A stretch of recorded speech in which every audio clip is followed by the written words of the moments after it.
Euzu billahi mineşşeytanirracim. Bismillahirrahmanirrahim.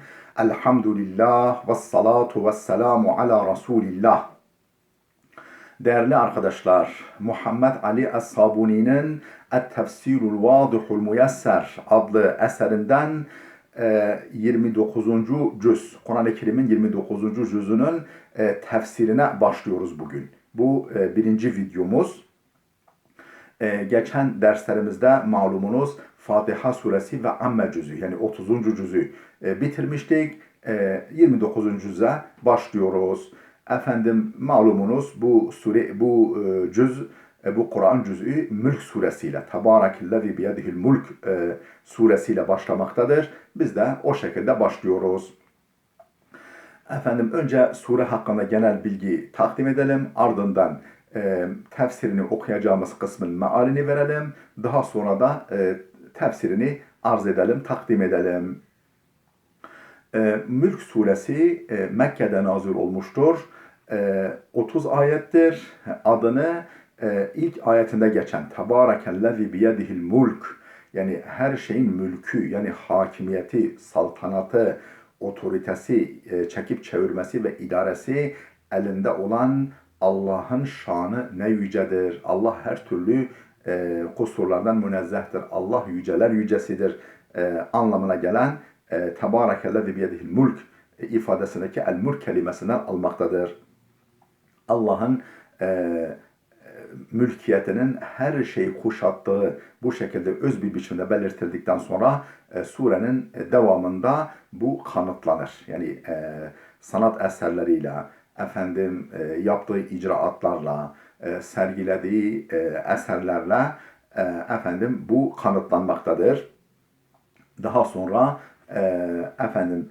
insanların ahirette karşılaşacağı durumlar, bu sanat eserlerini sergilemesi, kendisini tanıtması karşısında onu tanıyanları bekleyen mükafatlar ve bunu kale almayan, onu tanımak istemeyen, onun emri dairesinde hareket etmeyen, onun nimetlerine şükretmeyenlerin uğrayacağı acı akıbet belirtilerek, vurgulanarak sure bitirilir.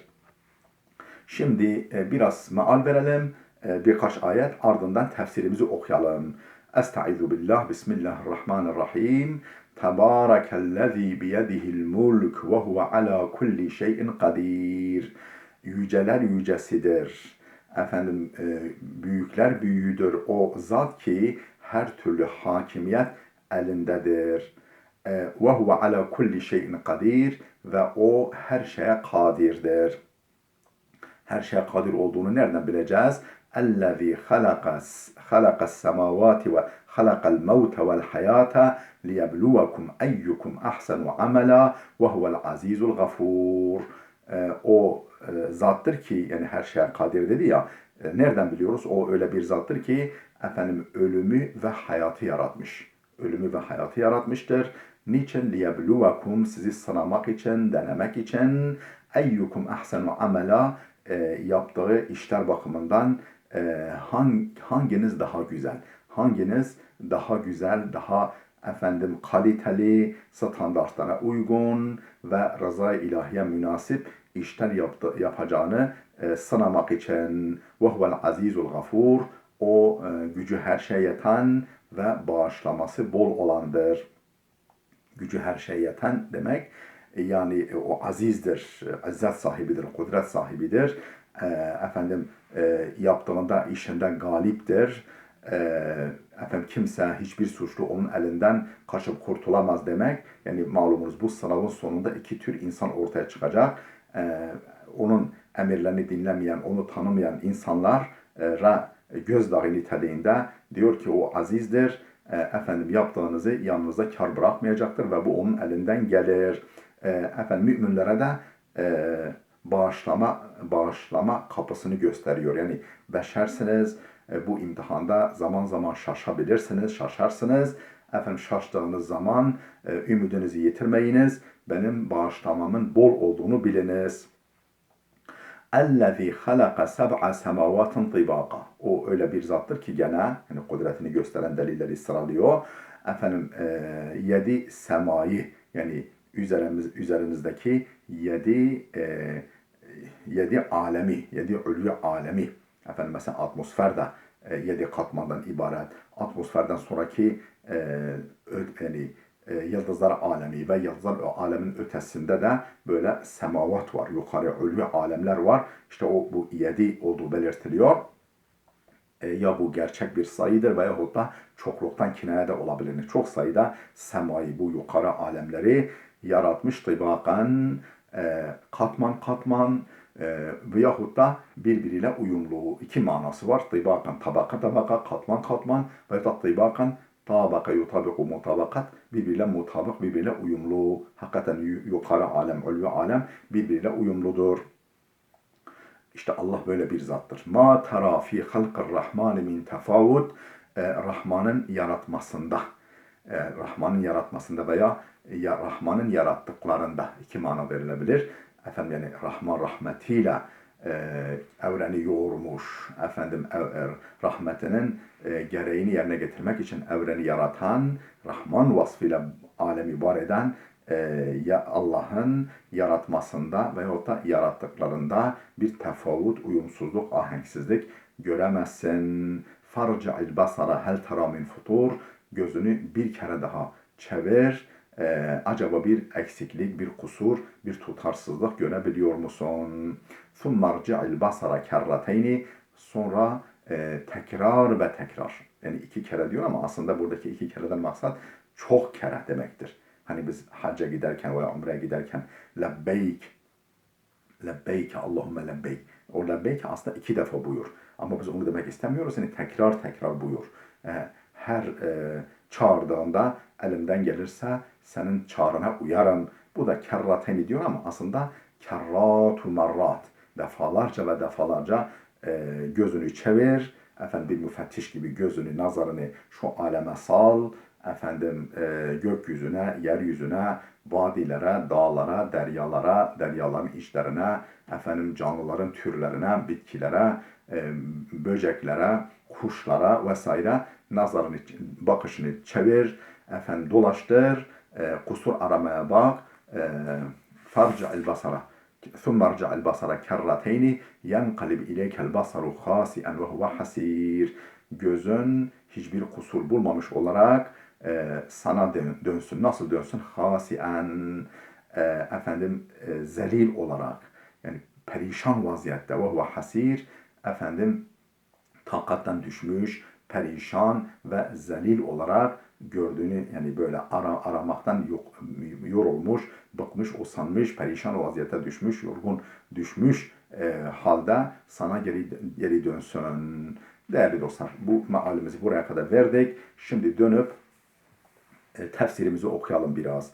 Bismillahirrahmanirrahim. Tebârekellezî biyedihil mulk ve huve alâ kulli şeyin kadir. Her türlü hakimiyet elinde olan Allah yüceler yücesidir. Ve huve alâ kulli şeyin kadir. O her şeye gücü yetendir.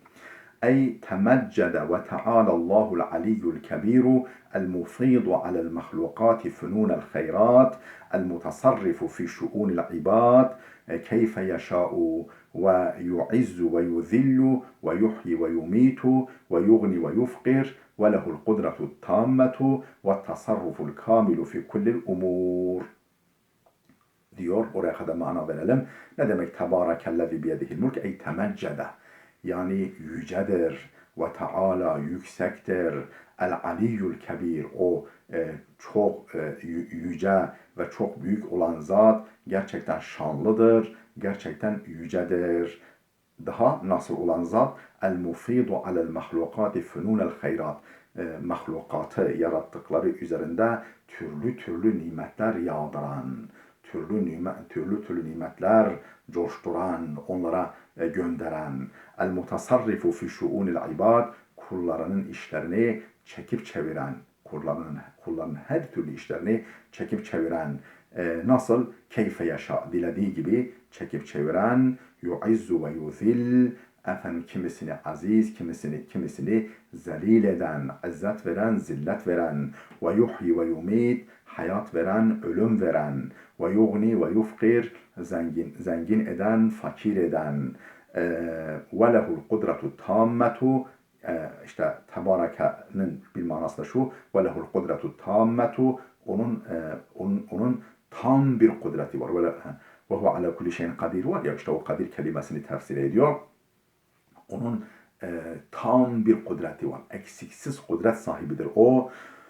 Ve tasarruful kamilu, mükemmel bir idareciliği var. Eksiksiz, kusursuz bir idareciliği var. Fi kullil umuri, her işte onun mükemmel bir idareciliği, çekip çevirmesi, yönetimi var. Buyurdu. ثُمَّ فَصَّلَ تَعَالَى بَعْدَ آثَارِ قُدْرَتِهِ وَحِكْمَتِهِ. Sonra kudretinin ve hikmetinin bazı eserlerini, bazı argümanlarını, delillerini Allah detaylandırmaya geçiyor. Böyle genel olarak her şeyin hakimiyeti onun elinde olduğu, onun kudretinin de sonsuz, mükemmel olduğu belirtildikten sonra ne yapıyor Allah? Fassala Teala ba'da afali kudretihi ve hikmetihi, kudret ve hikmetinin bazı eserlerini tafsile geçiyor. Detaylı bir şekilde sonmaya geçiyor. Fekale, buyuruyor ki اَلَّذِي خَلَقَ الْمَوْتَ وَالْحَيَاةَ لِيَبْلُوَكُمْ اَيُّكُمْ اَحْسَنُ عَمَلًا وَهُوَ الْعَز۪يزُ الْغَفُورُ. O zat ki ölümü ve hayatı var etmiş. Ölümü ve hayatı yaratmış. Niçin? لِيَبْلُوَكُمْ اَيُّكُمْ اَحْسَنُ عَمَلًا, hanginizin daha güzel işler, daha güzel eylemler sergileyeceğini sınamak için. وَهُوَ الْعَز۪يزُ الْغَفُورُ. O galiptir, karşı konulmazdır ve o bağışlayıcıdır, affedicidir. Ey huve subhanehu lezi yuhyi ve yumit. Yani o öyle bir zattır ki hayat verir, ölüme mazhar eder. Vakat halakal mevte vel hayata, ölümü ve hayatı yaratmıştır. Ölüm ve hayat olgusunu var etmiştir. Niçin? لِيَخْتَبِرَ الْعِبَادَ وَيَمْتَحِنَهُمْ. Kullarını sınamak ve imtihan etmek için ki eyyuhum atba'u lillah ve ahsenu amelen, hangisi Allah'a daha çok itaatkar ve eylemleri daha güzel olduğunu ortaya koymak için. فَيُجَازِهِمْ عَلَى أَعْمَالِهِمْ لَا عَلَى عِلْمِهِ.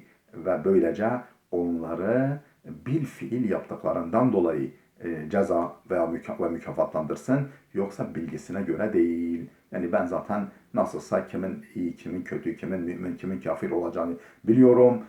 Hiç dünya uğratmadan, sınamaya tabi tutmadan, direkt bir kısmını cennete, bir kısmını cehenneme göndereyim demiyor. Kendi ilmine göre mükafat ve cezayı vermiyor. İnsanların davranışlarına, yapıp ettiklerine göre onları mükafat ve cezalandırıyor. Feyucazihim, onlara karşılıklandırıyor. Ceza karşılık demek. Tabi bu karşılığın yani iyi karşılık mükafat, kötü karşılık ceza anlamı var. Yani iki çeşidi var. Feyucazihim ala a'malihim la ala ilmihi. Onları kendi eylemlerinden dolayı, eylemleriyle karşılıklandırır. Yoksa kendi ilmine göre değil.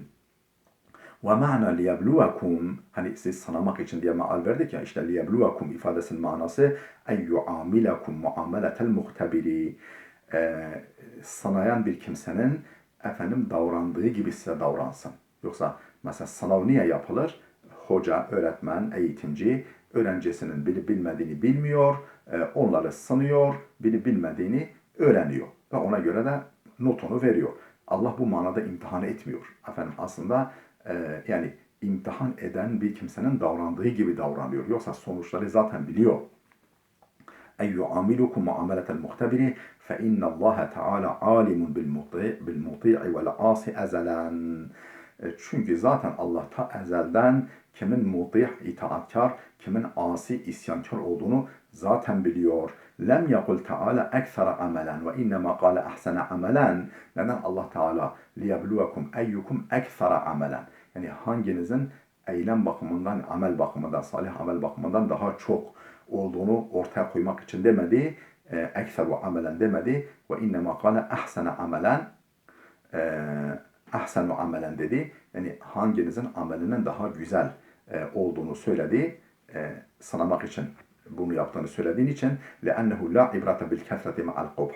Çünkü çirkin olduktan sonra, kötü olduktan sonra amelin azlığına, çokluğuna itibar yoktur. Önemli değil. Çok da yapsa önemli değil. Kalitesiz, efendim standartlara, sünnet-i nebeviyeye, peygamberin yapıp ettiklerine uygun olmadıktan sonra, dinin ruhuna uygun olmadıktan sonra, bir de rıza ilahiye uygun olmadıktan sonra çok olmuş, az olmuş, önemi yok. فَلَا بُدَّ اَنْ يَكُونَ الْعَمَلُ خَالِصًا لِوَجْهِ اللّٰهِ. Şu halde amelin halisan liveçillah, samimi ve Allah rızası için yapılması lazım. Ala tarikati Resulillah sallallahu aleyhi ve sellem, Resulullah'ın uygulamalarına uygun bir biçimde, o standartlara uygun bir biçimde. Hatta yakuna hasanen makbulen indallah, ta ki böyle olması lazım ki Allah katında güzel ve makbul olsun. Vel mevtu leyse fenaen bil kulliye. Ölüm bütünüyle yok olmak değildir. Hani halakal mevte vel hayata dedi ya, ölüm bütünüyle yok olmak değildir. İnnemâ huve intikalun min darin ila darin. Bilakis tam tersi, ölüm bir yurttan bir yurda, dünya yurdundan ahiret yurduna intikaldır. Ve lihâdâ thebete fis sahih ennel meyyite yara. Bunun içindir ki sahih hadis kaynaklarımızda şöyle geçiyor. Efendim, ölü görür ve yuhissu hisseder ve yesma'u duyar. Kema fi sahih Bukhari. Sahih Bukhari'de geçtiği üzere. Nedir o hadis? Bunu ifade eden hadis-i şerif. İnne ahadakum iza vudi'a fi kabrihi. Sizden biriniz kabrine konulduğunda, mezarına konulduğunda ve tevella anhu ashabuhu ve arkadaşları dönüp yanından ayrıldıklarında ve innehu le yesma'u qar'ani alihim. O onların ayak seslerini duyar. Dönerlerken onların ayak seslerini duyar. El hadise. Bu hadise şeriftir. Buhari'de geçen. Ve kâle sallallahu aleyhi ve sellem an ehlil galib. Efendim Hazreti Peygamber gene ehli galib, yani bu Bedir Savaşı sonrasında kafirler çok fazla zayiat vermişler. Efendim Peygamber işte onlar için işte mezar kazdırmamış tek tek. Onları kör bir kuyuya doldurmuş, üst üste atmış o kafirlerin cesetlerini. Efendim işte o galip kuyu demektir. O kuyuya atılan kimseler hakkında Peygamber şöyle demiş, şöyle buyurmuş. Vellezî nefsi biyedihi, canım kudretinin elinde olan Allah'a yemin ederim ki ma entum bi esma'a lima aqulu minhum. Benim dediklerimi siz onlardan daha iyi duymuyorsunuz. Onlar da en az sizin kadar iyice duyuyorlar, net duyuyorlar. Lakinnehum la yucibun, fakat cevap vermiyorlar. Bu nasıl olmuş? Peygamber işte ey kafirler, o kuyuya attıktan sonra onları, o ölü olanları, efendim Bedir Savaşı'nda öldürülenleri, kafirleri, efendim ey işte kafirler, biz Rabbimizin bize vaat ettiğini gördük. Allah bize zafer vaat etmişti, biz onu gördük. Efendim siz de Rabbinizin size vaat ettiğini gördünüz mü? Yani ahiretteki yerini buldunuz mu? Yani hak ettiğiniz yere ulaştınız mı? Diye sormuş. Ravahul Bukhari. Bu hadisi Bukhari nakletmiş. Değerli dostlar, burada dursun. İnşallah devam edeceğiz. Bu cüzü de bitireceğiz Allah'ın izniyle. Daha sonra belki 28. cüz, onu da bitirip daha sonra Kur'an-ı Kerim'in en başına dönüp tamamını arz etmeye çalışacağız. Gelecek dersimize kadar Allah'a emanet olun.